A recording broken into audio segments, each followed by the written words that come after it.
بسم الله الرحمن الرحيم. هنعمل معاكم النهارده محشي الكرنب. احنا منزلين قبل كده على القناه محشي البتنجان وورق العنب، فالنهارده هنعمل بقى الكرنبايه الجميله دي. بما ان الجو ساقعه، انا اول حاجه بجيب كرنبايه تكون حلوه صبحه كده، واختاري ورقتها تكون بيضه عشان تبقى الورقه مسكره، وبعملها بالشكل ده. اشيلها كده، بقورها لاخرها كده، اطلع قلبها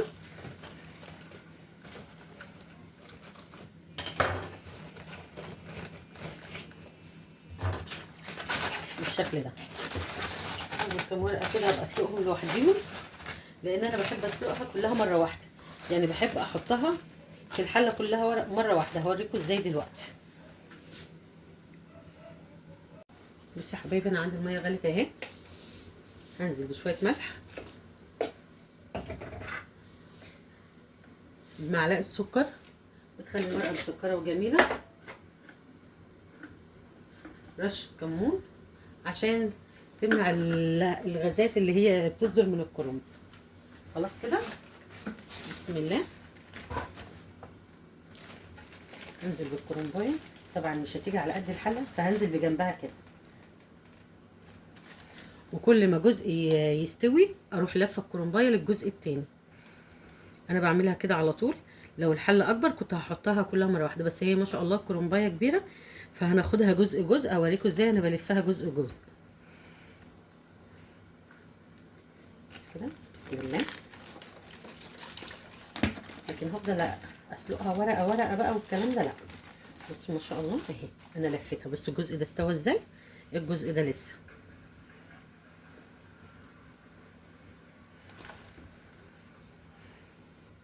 هنلفها بقى تاني، بسم الله. سخنت هنا، بسم الله الرحمن الرحيم. حاجه تساعد معايا.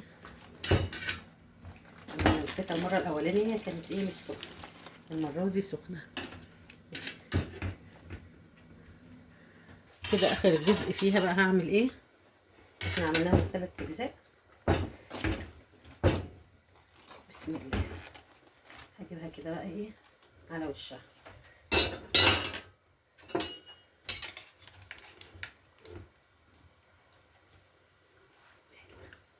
وابتدي بعد كده اسحب ورقه ورقه. كل ما ورقه تستوي من تحت اروح سحباها، يبقى انا كده سلقت الورق كله مره واحده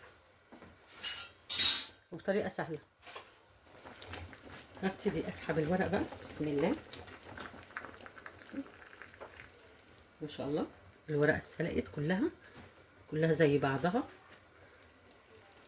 هطلعها بقى على ميه بارده، افتح الميه عليها عشان اوقف سوى الورق ما يتهريش منه. بسم الله ما شاء الله.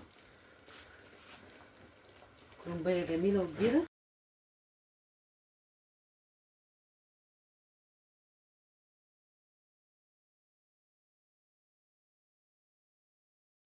ودي الورقتين اللي فاضلين عندنا، اللي هم كانوا على الكرنبايه من بره. بسم الله الرحمن الرحيم. بسم الله لا قوه الا بالله. بسم بالله كده واذكر الله.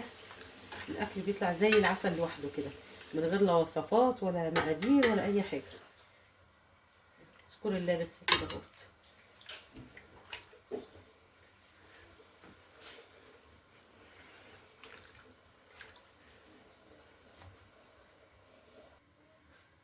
خلينا متفقين ان اكتر شغفه في الكرنب اللي هو توضيب الورق بتاعه. اهو بص، انا جبت الورق زي ما انتم شايفين كده، ادي بسم الله. هوريك ان توضيب الورق في ثواني هتكوني وضبت الورق وخلصت حاجتك. بسم الله الرحمن الرحيم. هاجي عند الجذور دي، هشيل الجزء ده كده خالص.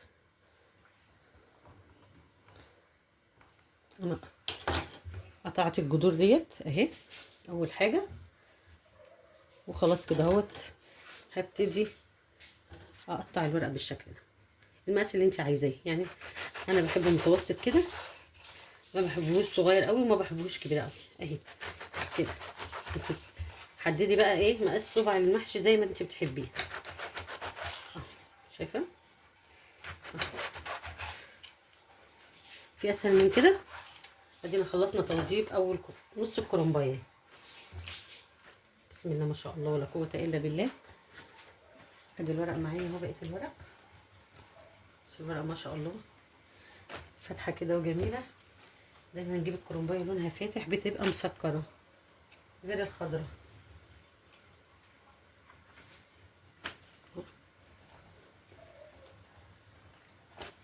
بسم الله ما شاء الله ولا قوه الا بالله.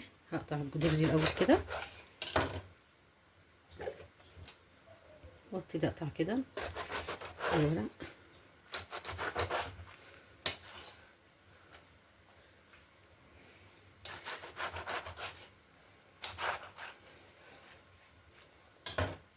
بسم الله اهو الورق يا حبيبتي، شايفه الورقه؟ بسم الله ما شاء الله. ناخد المقاس ده كده كويس. بس الورقه حلوه كده. عندك دي هتشيلي الجذع بتاعها كده واهو.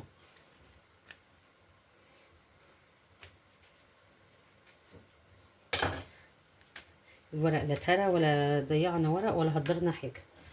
بسم الله ما شاء الله ولا قوه الا بالله.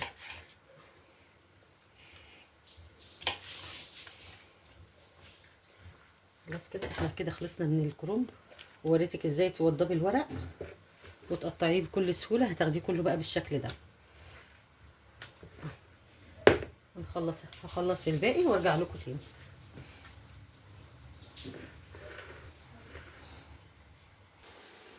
احنا دلوقتي خلاص خلصنا الورق وظبطنا الكرنب.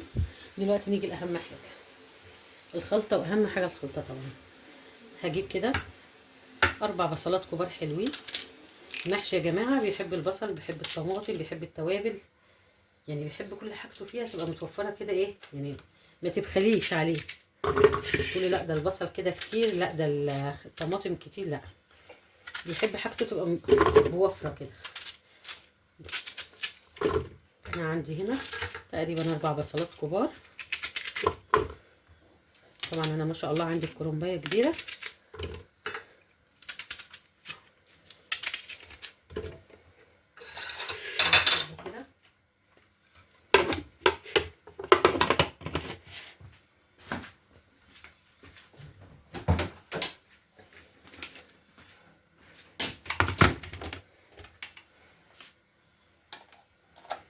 بسم الله.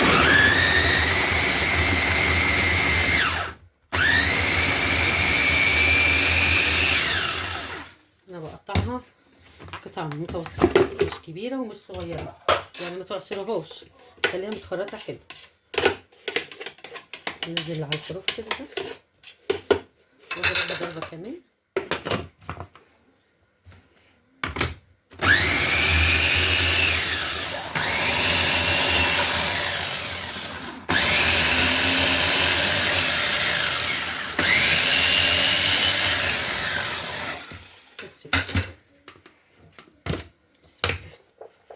انا عندي البصل اهي خرطت اهي حلو ما شاء الله.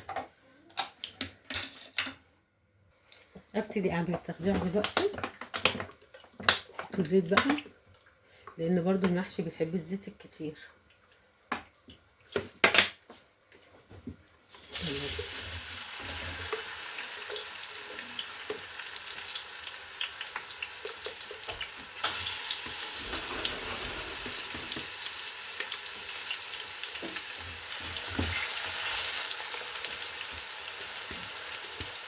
انا عايزه البصلايه تصفر. اول ما البصلايه تصفر هنزل عليها بالطماطم. عندي هنا البصله لونت كده حلو قوي كده. بس اصفرت ازاي كده حلو قوي. هنزل عليها بالطماطم. انا هنا ضربت ما شاء الله 1.5 كيلو طماطم عندي هنا. بسم الله. انا ضربتها في الكف عشان مش عايزاها تبقى ميه خالص، عايزاها يبقى فيها ايه محتحته كده زي ما بيقولوا، بتبقى احسن، يبقى طعمها احلى في المحشي.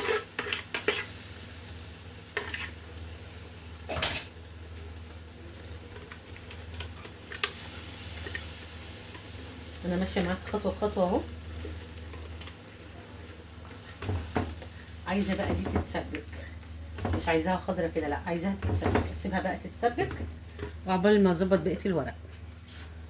هنا عندي بقى الصلصه اتسبكت ازاي ما شاء الله. بس هبتدي كده دلوقتي اشتغل عليها. هنزل بالرز،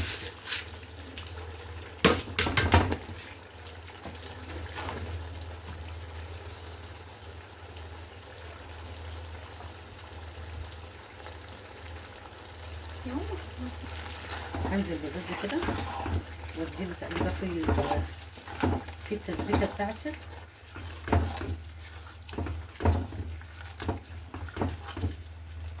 هنزل بالبهارات.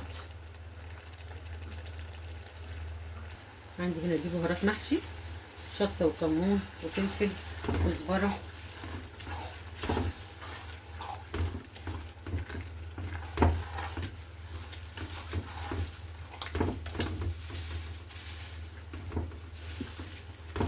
نقلبها كويس بس كده تقليبه انها تتشرب في الصلصه. في ناس ما بتحبش تعمل الحركه دي بس انا متعوده عليها، بتبقى حلوه وتخلي الطماطم الرز يتشرب بالطماطم اللي احنا عاملينها.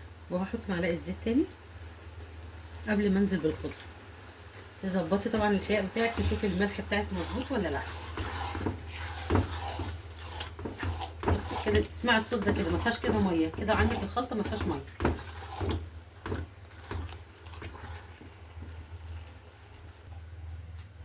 ادي التسبيكه عندي اهيت ما شاء الله جميله ازاي. بسم الله ما شاء الله ولا قوه الا بالله. احط الخضره دلوقتي.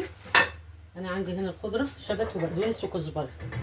انا حاطه شويه نعناع اخضر، اللي يحب يحطه يحطه، اللي ما يحبش ما يحطش، او ممكن عود ريحان برضو. الخضروات العطريه دي بتدي ريحه جميله قوي في المحشي، بتدي ريحه مميزه كده وطعم حلو للمحشي. لكن في ناس ما بتحبش تحط نعناع وتحط الحاجات ديت، خلاص خليكي كده بقى في الشبت والبقدونس والكزبره. ما شاء الله احنا في الشتاء الخضره جميله وكتيره وريحه الخلطه تجنن ما شاء الله ولا قوه الا بالله. بسم الله ما شاء الله ولا قوه الا بالله. بسم الله. بس ما فيهاش ميه زي الخلطه عندي.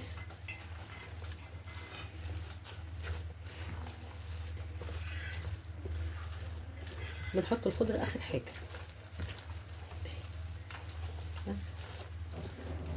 قلبتها كده جاهزه بقى ايه على الحشو. هنبتدي نحشي.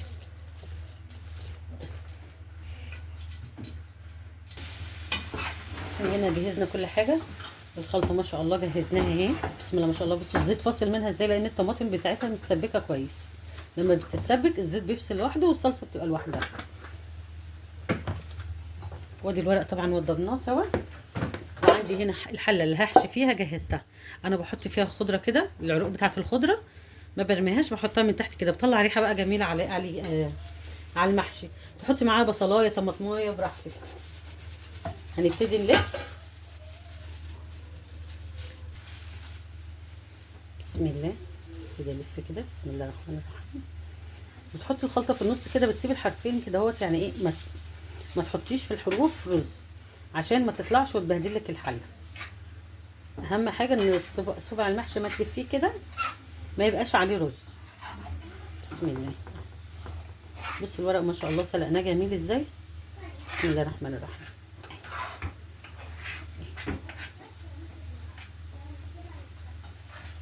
بسم الله ما شاء الله. بص الصبع جميل ازاي. الف معاكم كام صباع كده واكمل انا الحله ونرجع لكم بعد ما نخلص ايه حشو الحله. اهو بمنتهى السهوله يا حبايبي اهوت، ولا اي حاجه ولا تعب ولا لخبطه ولا عك اهو. سموا الله كده واذكروا الله.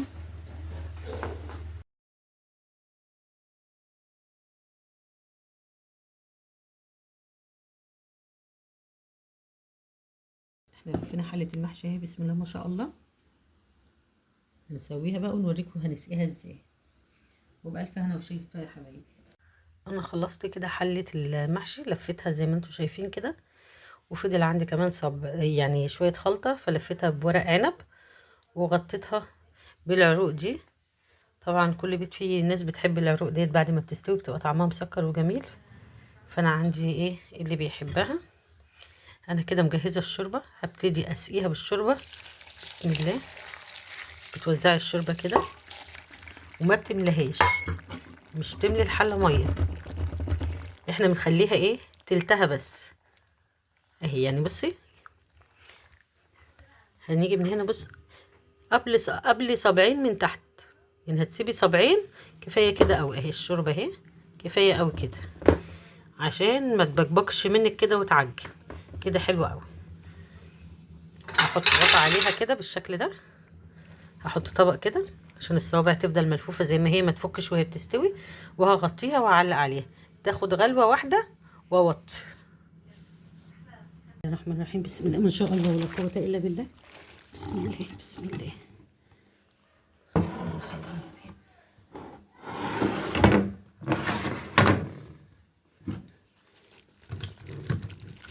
بسم الله ولا قوه الا بالله.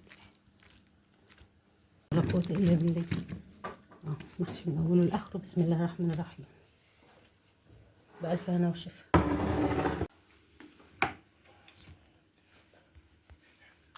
هدي